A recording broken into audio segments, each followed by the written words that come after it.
C coefficient of restitution, right ना. First तुम्हाला माहिती आहे की मोमेंटम बॉडीचे किती असते, P1 आणि P2. दोन बॉडी मूवमेंट करतायत आणि दोन बॉडीची मूवमेंट आहे, पहिला आहे P1 आणि दुसरा आहे P2 मोमेंटम. सेकंड केस मध्ये पहिल्या बॉडीचा मास m1 आणि दुसऱ्या बॉडीचा mass m2. Both are travelling in same direction, but there are the two cases, before collision and after collision. Before collision the velocity is considered u1 and u2, and after collision the velocity is considered v2 and v1. अशा दोन प्रकारचे आपल्या velocity. मग आपण पहिल्यांदा momentum कधी लिहिणार आहोत, बिफोर कोलिजन. मग बिफोर कोलिजन साठी वेलोसिटी आपण u आणि u घेणार, u1 आणि u2. So p1 is equal to m1 u1, p2 is equal to m2 u2. हा मोमेंटमचा 11वीला झालेला फॉर्म्युला आहे आणि तुम्ही आता या 11वीला झालाय. ओके, हा झाला मोमेंटमचा फॉर्म्युला. नंतर फायनल मोमेंट आफ्टर कोलिजन मध्ये u ची वेलोसिटी कन्वर्ट होते कशात, v मध्ये. त्यामुळे परिणामी आपण m1 आणि v1 घेणार आणि हा v2 नाही. परत आपला ऑलरेडी प्रॉपर आहे. आता आपण काय करणार, या दोघांचं इनिशियल व्हॅल्यूचे ऍडिशन करणार. म्हणजे ऍक्च्युअली p1 ची व्हॅल्यू जर मला काढायची असेल तर हे बिफोर कोलिजनचे करून मी p1 करणार आणि आफ्टर कोलिजनचं मी करणार p2. मग सांगा बिफोर कोलिजनचं कोण आहे, हा सांगा जरा. Before collision, before collision p1 आहे ना, आणि काय आफ्टर कोलिजन P2. ओके, मग बिफोर कोलिजनचे हे लिहायचे आणि आफ्टर कोलिजनचे हे. सांगा बिफोर वाले सांगा, m1 u1 plus u. Okay, हे आले पहिले. आणि इज इक्वल टू आफ्टरचे बोला, m1 v1 plus m2 v2, right. आणि दिस इज युअर इक्वेशन ऍक्च्युअली. आणि आता आपण काय करणार आहोत, m1 आणि m1 वाले डावीकडे घेणार आणि m2 वाले उजवीकडे घेणार. Okay fine. मग सांगा m1 वाला इकडे आहे, पण इथं कोण आहे, पण मला m2 नको आहे, मला कोण पाहिजे m1. पण मी m1 ला इकडे आणणार. ओके, सांगा. मग ही टर्म इकडे येईल आणि ती टर्म तिकडे येईल. मग सांगा जरा काय लिहू इथे आला, m1 u1. ही बेसिक टर्म झाली. आता 1 ची टर्म लिहायची नाही, कुठली लिहायची, ही लिहायची. मग ही प्लस येते इकडे येताना, सांगा काय लिहिणार मग, मायनस m1 v1. ओके, ही आली पहिली टर्म. इज इक्वल टू, आता ही पहिली टर्म घ्यायची. Hello, this is the first term. सांगा काय, m2 v2. आणि ही पॉझिटिव्ह आहे ना 2 वाली, ती तिकडे जाते ना मायनस. काय होणार सांगा, u m2 u2 हा इकडचे. आता मला सांगा, आता दोघांनी मला सांगा यांच्यात काय कॉमन आहे, m1 आणि सो m1 मी कॉमन काढला. दिसतोय m1 कॉमन. मग m1 मी कॉमन काढला तर ब्रॅकेट मध्ये काय राहिला, u1 मायनस v1, राइट ना. आणि सेकंड ब्रॅकेट मध्ये कोण कॉमन निघेल, m2. आणि ब्रॅकेटच्या आउट काय येईल, v2 मायनस, राइट. इथपर्यंत आलो आणि याला म्हणायचं इक्वेशन नंबर किती, थर्ड, जो बी जितना. आणि हा विषय सोडून द्यायचा इथे आणि आपण पुन्हा एकदा नवीन कॅल्क्युलेशन कडे जायचं, म्हणजे आपल्याला प्रॉपर आन्सर मिळतात. म्हणजे आता एक बेसिक गोष्ट कळली की आपण एक आन्सर काढून ठेवलं. आता आपण जाणार, सांगा जर काल मी तुम्हाला 3-4 एक्झाम्पल दिले, एक रबरी बॉल मारला तर रिटर्न येतो, कंझर्वेशन ऑफ टोटल कंझर्वेशन. म्हणजे कायनेटिक एनर्जी जर कंझर्व झाली तर गेल्यानंतर ती परत रिटर्न येण्यासाठी वापरली जाते. जसं की पेनातली स्प्रिंग, जर तुम्ही ती पेन दाबला तर नंतर एकदा पुन्हा एकदा केल्यानंतर ते एनर्जी असते ना स्प्रिंग मध्ये, ती स्प्रिंग पेनच्या रिफिलला पुढे टाकायची, कुठे टाकते लगेच मागे टाकते.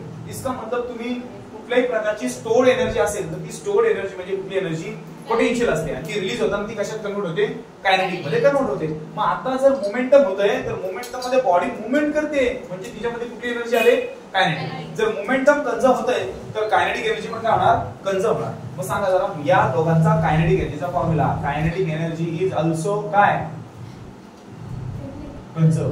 मग कायनेटिक एनर्जीचे फॉर्म्युला आपल्याला लिहायचे. सगळ्यांना इझी माहिती आहे, दोन्ही बाजूचे कायनेटिक एनर्जीचे फॉर्म्युला आपण इथे इनिशियलचे आणि इकडचे फायनलचे. जरा लक्ष दिलं तर सांगा, kinetic energy initial is equal to kinetic energy final. काय इक्वल दाखवले, बिकॉज कंझर्व.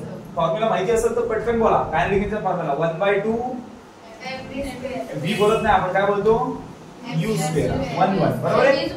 नाही, mu स्क्वेअर म्हणतो इनिशियलला आणि प्लस परत 1/2 m2 u2 स्क्वेअर. u काय घेतले, इनिशियल. आता फायनलचं मला 1/2 m1 v1 स्क्वेअर आणि इथे काय 1/2 m2 v2 स्क्वेअर. दोन्ही कायनेटिक एनर्जी काय झाल्या, कंझर्व झाल्या. कंझर्व झाल्या तर 2 2 2 2 आपण सगळ्यांचे कॅन्सल करायचे. मग सांगा 2 2 जर मी कॅन्सल केले तर राहतं काय, मला सांगा प्रॉपर. हे गेले, हे पण गेले, हे पण गेले, हे पण गेले. मग जे राहिले ना ते मला प्रॉपर सांगा. काय राहिलं मला, m1 u1 स्क्वेअर आणि प्लस काय m2 u2 स्क्वेअर. ब्रॅकेट झाला इज इक्वल टू इथे बघा m1 v1 square plus m2 v2 square right ना. आता नीट लक्ष द्या, इथे सुद्धा आपण m1 आणि m1 वाले लेफ्टला आणायचे. इथे सुद्धा मगाच्या सारखंच करायचं, m1 m1 वाले लेफ्टला आणायचे आणि m2 वाले राईटला ठेवायचे. आणि इक्वेशन कडे लक्ष दिलं तरच मला छान सांगता येईल, कारण मला वरचा पण आता यूज करावा लागणार, डेरिव्हेशन खूप मोठं आहे. तर सांगा याच्यामध्ये केस मध्ये सेम मगाशी जे केलं ना आपण तेच करणार आहोत. सो बताओगे प्लीज क्या करने का है. सांगा 1 वाले इकडे आणा, बोला m1 u1 स्क्वेअर आणि हा प्लस येतो इकडे ना मायनस m1 v1 स्क्वेअर. आला ब्रॅकेट पहिला, हा इज इक्वल टू हा लिहून घ्या पहिला, कोण आहे m2 v2 स्क्वेअर आणि हा प्लस येतो तिकडे जाताना minus m2 u2 square. Done. आता मला सांगा मगाच्या सारखं आपण इथे दोघांच्यात कोण कॉमन काढला, m1 m2 कॉमन काढला, मग इथे पण दोघांच्यात कोण कॉमन निघेल m1. सांगा कोण कॉमन आला m1. ब्रॅकेट मध्ये कोण राहिला u1 square minus v1 square right. आणि इज इक्वल टू इथे पण मला कोण कॉमन निघाला ब्रॅकेट मध्ये v2 square minus u2 square right. आणि हे झाल्याच्या नंतर याला म्हणायचं इक्वेशन नंबर किती 4. आणि आता मी जे सांगणार आहे ते प्रॉपर ऐका. वेट सर आपको वाला फोटो काढा काय करतो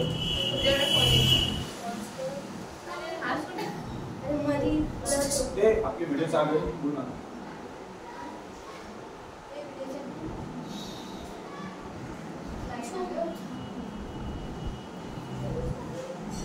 नेक्स्ट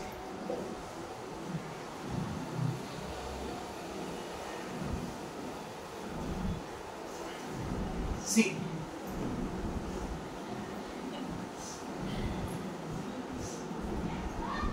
हे जे आन्सर आलंय, हे जे आन्सर आलंय आणि हे जे आन्सर आलंय 3 आणि 4 बोर्डवर पाहिजे तर छान समजेल. हा बघा फॉर्म्युला, हा सगळ्यांना 10वीला फॉर्म्युला झालाय a square minus b square. जेव्हा दोन्ही टर्मचा स्क्वेअर असतो, मी एकत्र होल ब्रॅकेटचा स्क्वेअर म्हणत नाही ना, का एकाचाच म्हणते, दोघांचे स्क्वेअर असेल तर ही टर्म येते एकदा a प्लस b आणि एकदा a रिपीट होते का.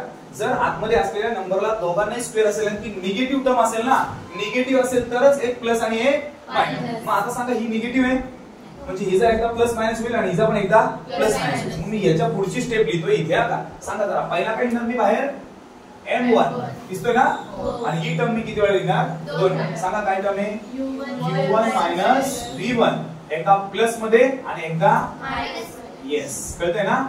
असं मी लिहिलं 2 वेळा. 1 1 ची टर्म आहे बरोबर ना. आता स्क्वेअर लिहायचे, पुढे मला तिकडचं हा कोण आहे बाहेर m2 आणि हा पण ब्रॅकेट किती वेळा लिहायचा 2 वेळा. नाव घ्या v2 प्लस u काय u2 ओके. स्क्वेअर बोलायचा नाही, v2 मायनस u प्लस आहे आणि परत काय v2 मायनस u 2 वेळा रिपीट केला राईट. आणि याला म्हणायचं इक्वेशन नंबर किती 5. हे जे आपलं इक्वेशन आलंय या 5 ला या 3 ने डिवाइड करायचं. Divide equation 5 by 3. मग सांगा आता काहीतरी ना डिवाइड इक्वेशन 5 बाय 3. पण त्याच्या आधी मी काही गोष्टी प्रॉपर लिहून सांगतो बघा तुम्हाला. आता हा बघा हा प्लस ची टर्म आहे, प्लस ची टर्म मध्ये हा v1 पुढे लिहिला काय मागे लिहिला काय हिशोब तोच. त्यामुळे तुम्ही हा पुढे लिहायचा का, तर इथं v2 पुढे आहे ना, इथं हा मागे. त्यामुळे या दोन ब्रॅकेट सेम दिसायला पाहिजे म्हणून याला आपण पुढे मांडायचं. सांगा मग काय लिहू इथे v1 आणि इथं काय लिहू म्हणजे काय आपल्याला ते कॅन्सल करायला जरा सिमिलर दिसतील. सो आता मी ही स्टेप पुढे घेणार. बघा डिवाइड इक्वेशन 5 बाय किती 3. ओके. सांगा आता पहिला 5 लिहायचा ना आणि त्याच्या खाली 3. सांगा इक्वेशन लिहिणार 5 बाय 3. बघा काय m1 v1 plus u1 bracket u1 minus v1 is equal to m2 v2 plus u2 into bracket v2 minus u2 divided by equation that. Tell me. m1 bracket u1 minus v1 is equal to m2 in bracket v2 minus u2. Okay. G same येते cut करा बघा. m1 m1 cancel, m2 m2 cancel, u1 minus v1 दिसते. This bracket also cancel and this bracket also cancel. What remains? Tell me. v1 plus u1 is equal to v2 plus u2.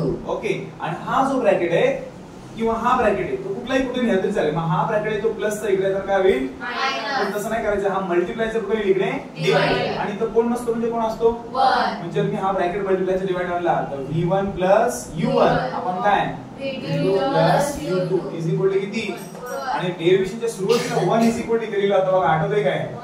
हा, so that is going to be v1 plus u1 upon काय v2 plus u2 goes to e, and thus e goes to coefficient of restitution. So this is your